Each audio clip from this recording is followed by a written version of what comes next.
आपण पाहता आवाज इंडिया मराठी. तर नजर टाकूया आजच्या ठळक बातम्यांवर.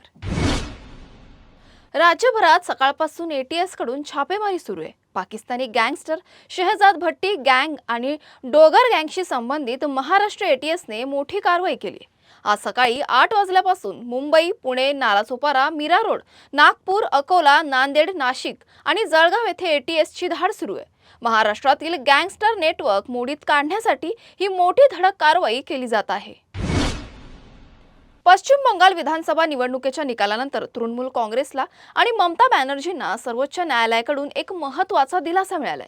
31 मतदारसंघांमध्ये उमेदवारांच्या विजयाचे हे वगळलेल्या मतांच्या संख्येपेक्षा कमी आहे. त्या प्रकरणात नवीन याचिका दाखल करण्यास कोर्टाने परवानगी दिली आहे. सरन्यायाधीश सूर्यकांत आणि न्यायाधीश जय माल्य बागची यांच्या खंडपीठाने या युक्तिवादाची दखल घेत ममता बॅनर्जी यांना या संदर्भात नवीन याचिका सादर करण्याची मुभा दिली आहे.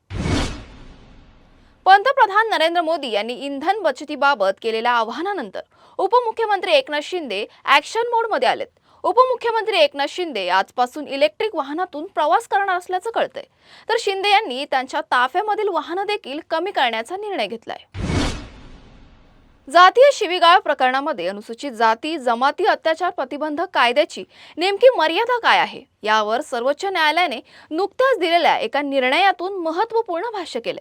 न्यायालयाने स्पष्ट केलं की जर एखादी घटना सार्वजनिक ठिकाणी घडली असेल आणि उपस्थित लोक आरोपीने वापरलेले अपमानास्पद शब्द प्रत्यक्ष ऐकू किंवा पाहू शकत असतील तरच त्या घटनेला कायद्याअंतर्गत गुन्हा मानला जाऊ शकतो. अन्यथा खासगी घराच्या 4 भिंतींच्या आत इतर कोणीही उपस्थित नसताना झालेली जातीवाचक शिवीगाळ किंवा अपमान हा गुन्हा मानला जाऊ शकत नाही. मनमानी भाडेवाढ करणारे खासगी बस वाहतूकदार अवैध प्रवासी ॲपवर कारवाई करा असे निर्देश परिवहन मंत्री प्रताप सरनाईक यांनी स्पष्ट केले होते.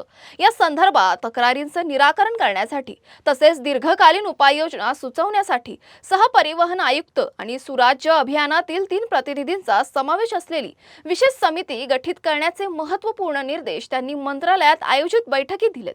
यावेळी परिवहन मंत्री प्रताप सरनाईक म्हणाले की गठीत समिती खासगी बसच्या भाडेवाढीवर नियंत्रण मिळवणं, अवैध बुकिंग ॲप्सला आळा घालणं आणि प्रवाशांच्या तक्रारींवर प्रभावी उपाययोजना सुचवणं याबाबत सविस्तर अहवाल सादर करेल. तसंच समितीचा अहवाल प्राप्त झाल्यानंतर पुढील बैठकीचं आयोजन करण्यात येईल. समितीने सुचवलेल्या उपाययोजनांची राज्य सरकारकडून प्रभावी आणि तातडीने अंमलबजावणी केली जाईल असं आश्वासनही त्यांनी दिले.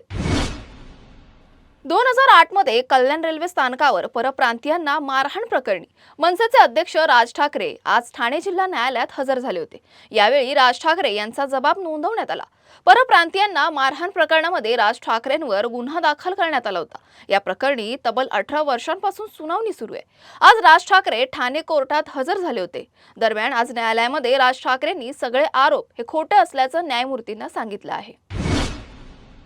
भाजप विरोधात आमच्यासोबत येणाऱ्यांचं आमचं स्वागत आणि तटकरे पवारांसह त्यांचे 22 आमदार भाजपमधून लढणार असा दावा रोहित पवारांनी केलाय. यावर अनिल पाटील यांनी पत्रकार परिषद घेत रोहित पवारांना सुनावलंय. आमच्या पक्षाबाबत कोणीही भविष्यकाराने भविष्य सांगण्याची गरज नाही. दादांना मांडणारा आमचा पक्ष आहे. तसेच सुनेत्रा वहिनींच्या मागे आम्ही ठामपणे आहोत आणि सुनील तटकरे नाराज आहेत असं आम्ही तरी ऐकलं नाही. ते नाराज असतील तर ते बोलतील. तसंच रोहित पवारांनी स्वतःच्या पक्षाकडे लक्ष द्यावं. आम्ही खांद्याला खांदा लावून काम करतोय. राष्ट्रवादी म्हणून एकत्र काम आम्ही करत आहोत असंही अनिल पाटील यांनी म्हटलं आहे. मी ते नाराज आहेत असं मी त्यांच्या तोंडून काही आतापर्यंत ऐकलेलं नाही. परंतु मीडियामध्ये कोणीतरी हेतुपुरस्कर अशा पद्धतीच्या बातम्या पेरायच्या, अशा पद्धतीची चर्चा घडवायची आणि राष्ट्रवादी काँग्रेस पक्षाची जी भरारी झालेली आहे त्याला कुठेतरी वेगळ्या दिशेला न्यायचा हा एक कार्यक्रम विरोधकांच्या माध्यमातून चाललेला आहे. ते नाराज असतील तर त्यांनी बोलून दाखवावं काय नाराज आहेत. आता परवा गुवाहाटीला गेले, त्याच्या आधी ते कोलकात्याला गेले, एकत्र विमानात गेले, अनेक बैठका झाल्या, अनेक निर्णय झाले. त्या अनेक निर्णयांमध्ये सगळ्या या नेत्यांचा सहभाग होता आणि त्या पद्धतीने त्यांनी निर्णय प्रक्रियेमध्ये सहभाग जर का असेल तर नाराज राहण्याचं काही कारणच नाही. मुख्यमंत्री देवेंद्र फडणवीस, उपमुख्यमंत्री एकनाथ शिंदे आणि उपमुख्यमंत्री सुनेत्रा पवार यांच्या हस्ते आज नाशिक त्र्यंबकेश्वर सिंहस्थ कुंभमेळा 2027च्या अधिकृत लोगोचे अनावरण करण्यात आलं. देशविदेशातील 3000 लोकांनी यात पाठ घेतलेला. यावेळी नाशिक येथे होणाऱ्या कुंभमेळ्यानिमित्त 13 आखाड्यांचे संत या बैठकीत होते. दरम्यान अतिरिक्त जमीन घेण्याबाबत बैठकीत निर्णय झाला असून आखाड्याचे वीज बिल शासन कुंभमेळा प्राधिकरण भरणार. तसेच आखाड्यांचे जमीन बदल्यात जमीन मिळणार असल्याचं मुख्यमंत्री यांनी मान्य केलंय. प्रयागराज येथे प्रत्यक्ष कुंभमेळा पाहिला आहे. यावेळी अडचण कोणतीच येणार नाही. पूर्णपणे प्रयागराज येथे आपली टीम जाऊन पाहणी करून आली आहे असून 12 कोटी लोक येतील असा अंदाज एकनाथ शिंदे यांनी वर्तवला आहे. बातमीपत्रात वेळ झाली आहे इथेच थांबण्याची. पुन्हा भेटूया नव्या बातम्यांसह. तोपर्यंत पाहत राहा आवाज इंडिया मराठी, शोध सत्याचा.